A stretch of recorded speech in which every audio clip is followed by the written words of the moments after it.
The rain didn't fall when it needed to fall, and then it fell when it did not need to fall. That has been the story this year for wheat farmers across the southern plains, and it could result in the smallest wheat harvest in 60 or 70 years. That definitely gets Justin Gilpin's attention. Hi, I'm Dave Price. Justin has been in the wheat business one way or the other for the past 3 decades. For nearly 17 years, he's been serving as CEO of the Kansas Wheat Commission. We have much to discuss this week with Justin. We'll talk about the commission. We'll talk about how producers are trying to overcome this huge drought. We'll talk about some growing opportunities with wheat exports and what type of wheat researchers are thinking about for the future. Well, sir, good to see you. Appreciate you joining us. How are you? Hey, I'm doing real good. Good to be on with you. How did your life become all about wheat? Well, yeah, that's a good intro.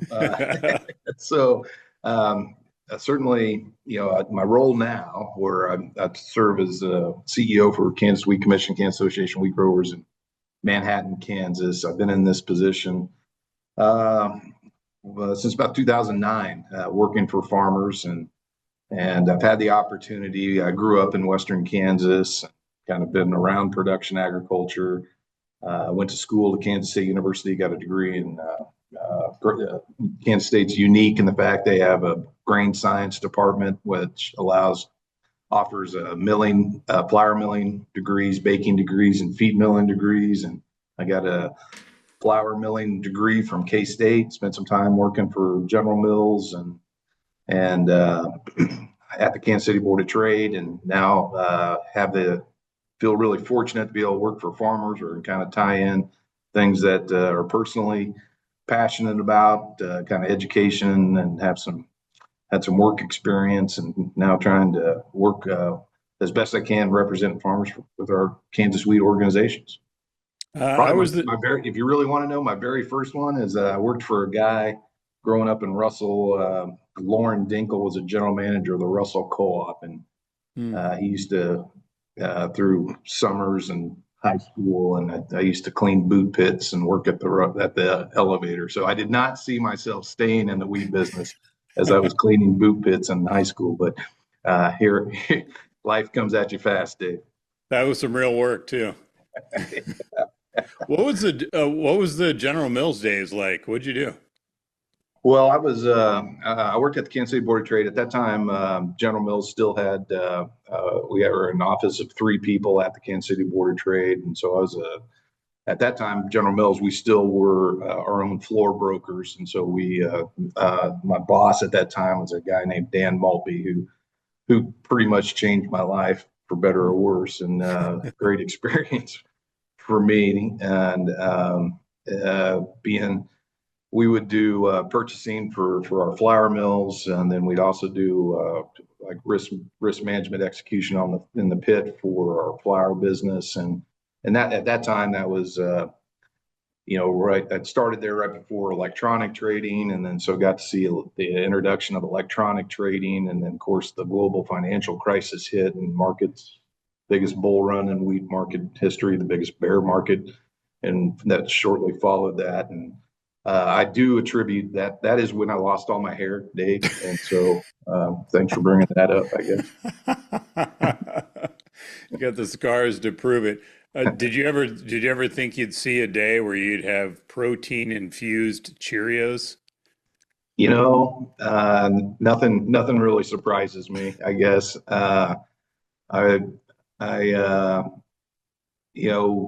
20 years ago, there was everything ebbed and swings, right? And then there was a protein, early 2000s, there was a big protein push, and with Atkins. I remember giving a presentation talking about. I used a screenshot in my PowerPoint of showing how Count Chocula had 14 grams of protein in it, and so I was like, here we are, I guess. But it's It's been an interesting time, definitely from an industry and how we communicate to consumers and what consumers are wanting. Ultimately, that's what we're trying to deliver is what consumer wants. Working on the commercial side, branded products and communicating to consumers, I think it's really very similar when you're working from a farmer level. And how do we make sure that we're developing what consumers want and making sure that we're developing a product that is going to have demand and trying to hit those shifts in that demand space. It's a slower turning ship, obviously, on wheat production and wheat varieties, but that's something we got to always be thinking about and communicating. And you're talking about deep stuff, but I'm having flashbacks about Count Chocula because I grew up in a family of four kids, and mom would only buy one box. You don't need to be a genius to figure out that one box is not going to go too far with four kids. So you were lucky to get one heaping bowl of it, and that was about it. It didn't usually stretch out into a second day, and then it was back to whatever the generic cereal we were going to have to finish out the rest of the week. Right. Well, yeah, it's General Mills is they had a great time, great experience. Worked for General Mills. They're certainly a cereal driven, but a really branded driven company. And being able to work there and learn the market from somebody who'd had so much experience. And yeah, I still keep in touch with Dan frequently today. And so things he taught me about the wheat market business, but then also, he took a lot of pride in when we were buying wheat. We took pride in we paid more than anybody else because we were trying to protect the brand and General Mills branded products. And that was a great experience for me, Dave. Awesome, Even though I awesome. lost my hair. Even though you lost your hair, it was all worth it. Hey, Well, I so mean, people don't remember that talk about. I mean, there's movies like the Big Short and all that mhm. stuff. Somebody literally could write a book or make a movie, I believe, about what happened in the grain markets during that time. If we were locked limit up for days and just things that were on the brink of being able to make margin calls on some of those days with the cooperatives. It was extended credit. It was a very for a young person in the industry. It was just an unbelievable experience to be looking back on it and seeing that. But it was a real stress test that not everybody made it through. But Sure. I remember being on the floor when hard red winter wheat ran to $13.80, and Minneapolis spring wheat ticked at $25. And it was just a crazy time. That maybe your next book can be about the wheat markets or the global grain Yeah. markets from the global financial crisis. Exactly. So fast forward to now, how do you assess things? Well, we're in a whole new era, right? I mean, it's things have been especially from a wheat industry perspective, how global dynamics have changed, the role of geopolitical situations and trade. I mean, everything is we feel like we're kind of navigating a brave new world here a little bit, which Hmm. I do think creates some opportunity because we've had some real headwinds and challenges that we faced as an industry here the past decade with those changing production areas and with the United States. It used to be the largest wheat exporter in the world, and Russia used to be one of our largest customers and even a food aid recipient, 50 years ago. And then now, even 20 years ago, they were importing wheat to they've gone from producing 35 million metric tons of wheat a year to now nearly over 90 million metric tons a year. And this next year, they are now the largest wheat exporter in the world, and we're almost one out of every five vessels of wheat that's being traded around the world is Russian wheat. It's just been a really big change in how the U.S. trade patterns where our wheat used to go to North Africa and those regions where now logistics play such a major part in how we're communicating with our overseas customers.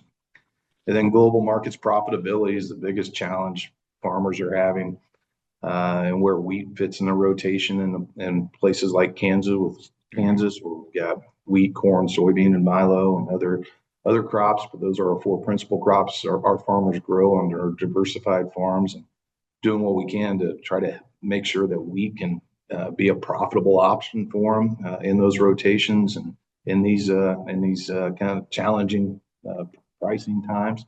That's the biggest thing where I see things have really changed from where we're at now and what we've got to work on as we look towards the future. The global side of it is so fascinating to me, and you're talking about Russia and how that's just completely flipped on its head. And so I was surprised. Nigeria, Venezuela, Indonesia, those are three big uh, three markets that have really seen a lot more imports of our product lately.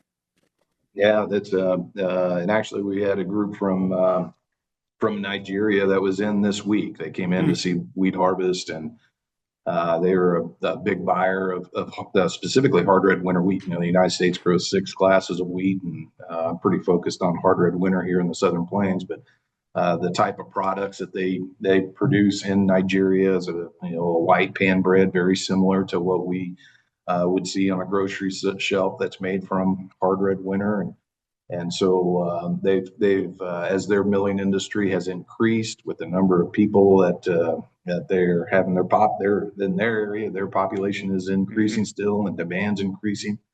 So it's been a really important customer for us. And of course, Venezuela is pretty unique in the fact that 25 years ago, we had an excellent relationship with Venezuela as a trading partner, and U.S. companies had flour milling interest in Venezuela. And then as things changed with leadership, dictatorship in Venezuela, they privatized a lot of those industries. Hmm. We still had been sending hard red winter wheat into Venezuela. And so, when everything happened with Maduro, we were getting some calls about what's this going to mean for the wheat market. And actually, we haven't seen a major change. We've been doing anywhere from 200 to 500,000 tons a year into Venezuela. And what was unique about it, though, we did our wheat tour back in May, where the Wheat Quality Council brings together the industry, and we travel around the state and look at the crop and give crop prospects. We actually were able to have three Venezuelan flour millers that came up and spent the week in Kansas, and that was right on the heels after all of that had happened with Maduro, and just hearing their perspectives and spending time with them. I mean, that's was really interesting. But it just, I don't know, David, if you really want to get into why we are in the agricultural business or why I enjoy being in the wheat business, it's a relationship business, and the people you get to meet, and Hmm. how a food crop, a food staple like wheat, people can have differences around the world, but there's one thing we have in common, and it can be a common thread that can bring good people together. That was a that was a unique experience. But of course, Venezuela and Indonesia is a growing population, and some of the largest flour mills in the world are in that region, and so that's a competitive space where we've got Australian wheat or Black Sea wheat that may go into Indonesia, but we've got offices representing wheat farmers around the world and in those regions that are constantly talking to those buyers and those millers, talking about the value proposition with U.S. wheat. And but yeah, it's of course Mexico is our largest Yeah. largest importer, largest customer, but we've uh, uh, got buyers and users of wheat that comes out of the United States all around the world, Dave. All right. Let's talk about the weather. So this has been a rough one. Mm. This prolonged drought. When you need the rain, you can't get it, and when it's too late for it, you start getting it. So you add that all up, and the USDA does not have very promising numbers. So this could be the lowest output in 60, 70 years, depending on how this shakes out. So how do you look at how things are going? It's a very difficult year for the Southern Plains with hard red winter wheat. Yeah, we had a group of farmers that were in here in the office yesterday, and one of the comments that we made was, "Yeah, I just got my combine out," and so it's right on cue, it started raining. And he Yeah, said that in hindsight, he should have pulled his combine out back in March and just left it sitting seriously. out there to see if that could have got it to rain. But Yeah. it's the drought, we, um, this year was a really, really challenging and difficult year. This crop, when we planted this crop, the winter wheat crop gets planted. What's unique about a winter wheat crop, it gets planted in the fall. The plant goes dormant, stays alive. And then after the winter and early spring, that's when it comes out of dormancy and emerges, begins to grow. And that's that critical time that it's going to start using moisture and developing kernels. But in the fall, we had really good planting conditions. Farmers got good stands, which sometimes can be half the battle. And going into the winter, crop prospects look, there's a lot of optimism about what this crop was going to look like and potential with it. But it just, we had not much of a winter in Kansas, where we had really warm days, didn't get much snow, didn't get much moisture of any kind.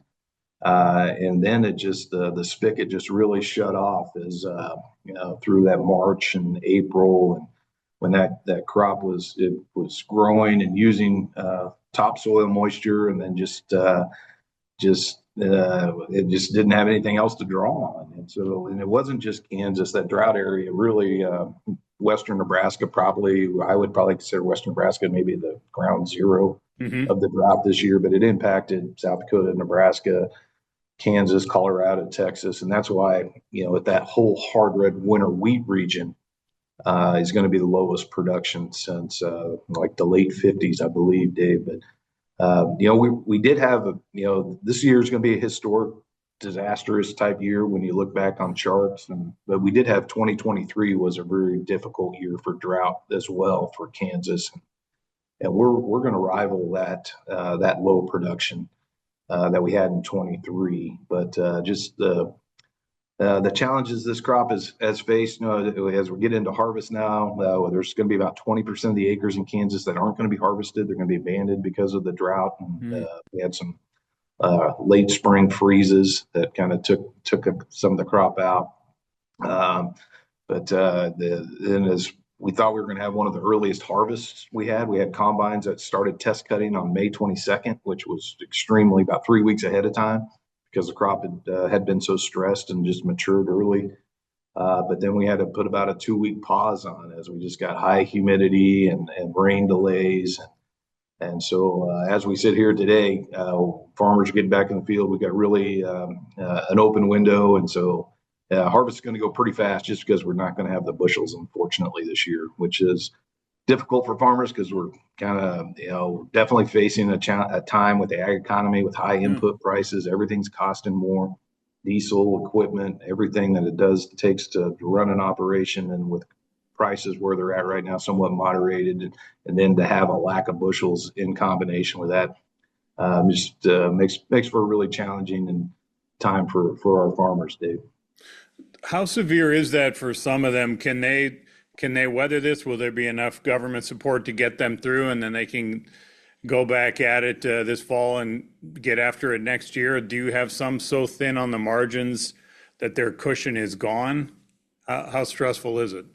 Well, it's definitely a stressful time. I think as far as short-term liquidity and cash flows, I think that's definitely things that we're hearing being brought up more often than not. I think as far as the government support programs, I mean, if there's ever a year that highlights the importance of having a farm safety net, definitely this is the year. The bridge payments that were done after the big beautiful bill was passed that did make incremental changes to some of the farm policy safety net. That's something that I know I was brought up yesterday when we had Undersecretary Fordyce that was here and talking about some of the FSA programs.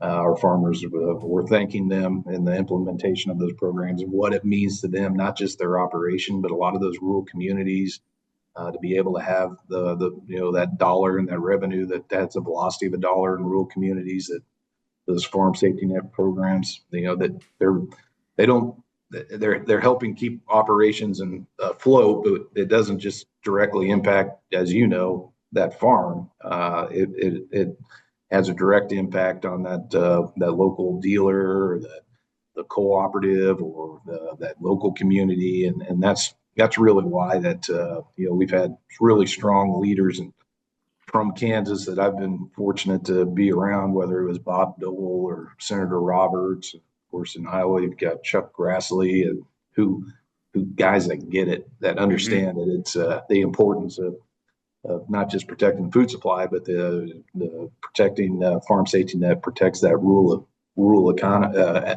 rural communities. And this year, hate to say it, but this year we're very fortunate to have that safety net provision in place, and hopefully our spring spring planted crops are going to benefit from some of this rain that's caused some harvest delays, and we'll have some bushels to harvest this fall that'll help offset some of the losses that we're seeing on the summer harvest. Senator Grassley has told me over the years, though, one of the hardest things about being a member of Congress is that so few other members of Congress, and Senator Grassley is a farmer and has been for his whole life, really, that so many other ones in Congress, both in the House and the Senate, you have very few who have any kind of direct connection to ag. And I have joked with him in the past about you need to have like a summit on your farm in northeastern Iowa and invite these people from all over the country. You have some obviously who really get it, but most of them just don't have that connection. And most of what you just said is probably foreign to their day to day. Yeah, well, as you were talking there, it just reminded me that I'm probably going to get myself in trouble. I need to make sure I say thank you to Senator Moran and Senator Marshall and Congressman. I didn't in your state intentionally not mention them when I said Pat Roberts or Chuck Grassley, but you have that group of those leaders that do have an understanding of the importance to the ag economy and to farmers, and there's less there's less voices like that in the policy arena, and so how do we your idea is right. I mean, how do we make sure that the people that are outside of that circle do understand the importance of that policy, especially in the environment that we're in right now in politics, that food safety net and food security and national security. You have such a direct connection to so many producers, and maybe this is a tough question so far, but so early rather. But as USDA has undergone all kinds of changes under this current administration, they're in the process of relocating different parts of the USDA, but also they've made substantial budget cuts. Are your producers, can they get the access? Because that was one of the initial concerns that some people had, that if you cut a lot of the staff, will that support still be there, the day-to-day support that growers, ranchers, producers, wherever you are in the arena, that you can still get that access to information? Are you getting any feedback yet about whether these folks are getting what they need? I feel really fortunate that we do have a pretty strong connection with our state Farm Service Agency, FSA offices, and as these changes are happening, that's something that I think there's a lot of direct communication, as you mentioned, between our farmer leaderships and that organization, and as they're going to be implementing what's been long overdue, basically computer software upgrades that should have been done maybe 10 years ago. But the idea of one farmer, one file, being able to do things more electronically, and doing it in a way where we're not. I don't think the intention is to really minimize the staff that's there, because they are already pretty overworked, as you mentioned, in implementing these farm programs and servicing our producers. But how do we make sure that programs are more efficient, work better, more streamlined? And I think USDA and Undersecretary Fordyce is overseeing this implementation of these software upgrades, and farmer.gov, all of these things, I think, is probably something that people recognize should have happened but now we're making that investment and going to make those upgrades, and it should put us in a better position in how farmers are able to access those programs in a more efficient way, and it should take some stress off some of those local county offices.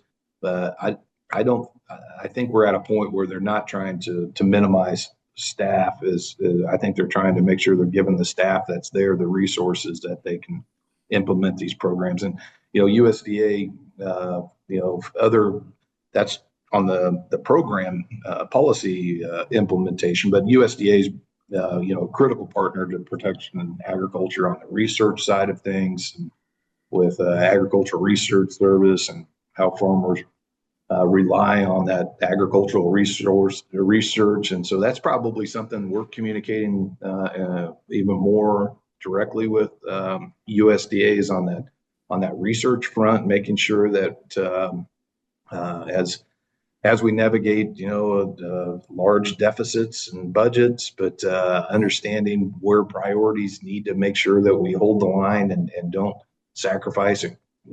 Research is such a long-term endeavor that our producers really rely on in all of our commodities, not just crops, but also livestock arena, that we want to make sure that we have the resources available to maintain, and the right people and the right work to be done on that agriculture research side of things. And then USDA, since you brought it up, we really are hopeful that from a humanitarian food assistance program side of things, where the Food for Peace program had long been under the State Department, under USAID, and as that program, we'd probably been, or I personally been kind of critical of that program over the last 5 or 6 years, how it shifted away from using U.S. commodities in some of those programs for humanitarian assistance versus vouchers or cash or other alternatives. And so I never thought they'd dismantle USAID completely, but here we are. But the idea of moving those programs into USDA and have them administered by USDA, I think that's a great idea, and have somebody who understands agriculture that can help and understands feeding people have those humanitarian programs, Food for Peace programs administered by USDA. I think it's going to be the right path forward in how we interact on the global stage when it comes to humanitarian assistance and the use of American-grown commodities. Yeah, we So definitely. that was a lot of stuff about USDA. Sorry. No, not at all, because that's been one thing I've been curious about. I mean, it's kind of like dropping a bomb on the entire thing and blowing it all up. Now you got to figure out where the pieces are going to go. So it was a lot of chaos, and the way they did it and all that stuff. And we can talk about that all day, whether that was the right way, wrong way, whatever. But now it's what's done is done. Now it's a matter of how you put it together and restructure it so that can we somehow come out on the other end to better serve people on both sides of this? Yeah, and just as we're talking about there's a lot of touch points USDA has beyond the most visible ones, like the Farm Service County, the FSA local office. That's really important for growers and organizations to be involved and be aware and be communicating with USDA and the importance of USDA. Okay, so some of those things also, when that all got dismantled, there were various phases of research and innovation that lost funding, and some had to find new sources of it. Can you talk about where you are right now in Manhattan, the Innovation Center? What is going on right there, looking ahead to the future of wheat? Well, yeah. So here at Manhattan, with farmers in 2012 invested and created in partnership with Kansas State University, the Kansas Wheat Innovation Center. So it's office space, but it also has 15,000 square feet of lab space, 20,000 square feet of greenhouse space, where it's really increased the infrastructure and capacity to do wheat research. If you think about where wheat's been the last couple of decades, where the wheat is so reliant on the public sector, where that's where the main germplasm base rests. A lot of the core work that was being done had been in the public sector, where corn and soybeans had really been driven by the private sector and private investment.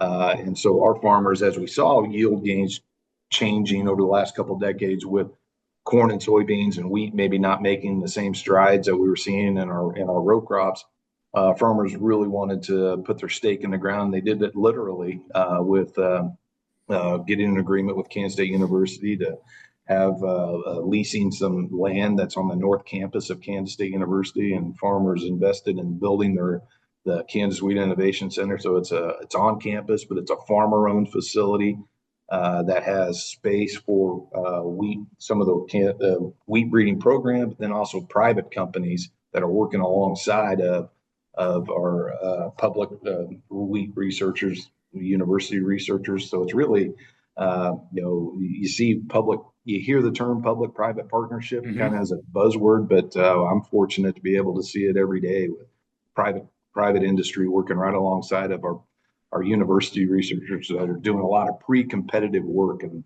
on variety development, nutritional traits, looking at making sure we're developing the next varieties that are going to be demanded in the marketplace, but yet also are using genetics to help solve problems for farmers, whether it's viruses or disease, but years like this, drought, and we're at a unique point right now in wheat where for the first time ever, back in August of 24, the USDA approved for the first time ever a GM trait for wheat. It was called HB4. It's a drought tolerant trait that wheat has never had access to a GM trait. And so, it takes 10 years to develop a wheat variety. So that initial work for the first time ever is starting with looking at how can we do a trait validation. It would have been a great year to see if we had any test plots out there to see, does this trait actually work? It's a trait it comes from a sunflower. It was developed by an Argentina company. It's grown down in South America. It's not grown anywhere in North America, but USDA approved it. And so now it can be put into varieties that we can hopefully in a year or two, we'll be able to do some trait validation. But man, if we could find access to technologies that could help farmers solve problems in years like this to create more yield stability for farmers, but then also for consumers. And then if that opens the door for the next adoption of technologies into wheat, I think it would be kind of a golden era that we could hopefully make some large strides in the type of wheats and wheats that we're growing, similar to those low-hanging fruit that corn and soybeans were able to do with the adoption of those technologies back in the early 2000s. But those are, working on new varieties, trying to find genetics that can help advance not just yield traits, but help solve problems is the main thing that you want to try to use with new varieties that are going to be coming out. And then we're fortunate to have a flour milling company have a lab right in this building, and so we're actually a private industry that's looking at the pipeline of new varieties before they ever come out to make sure they perform like the market is going to expect them to, and have demand for when our farmers are growing it to help them hopefully add value, not just to our domestic flour millers and domestic customers, but again, that competitive global marketplace that we're competing in the world, that hopefully we have higher quality that presents better value for whether it's the Nigerian flour miller that you mentioned earlier, or that South Asia growing market that is a lot of wheat consumers and products. Well, we really appreciate the conversation. Thanks for walking us through. And somehow we've made it through an entire conversation with a guy sitting on the campus of K-State and a guy who went to grad school at Mizzou, and we haven't trashed University of Kansas once during this interview, which takes an incredible amount of restraint. Well, if you want to start over, we can. Because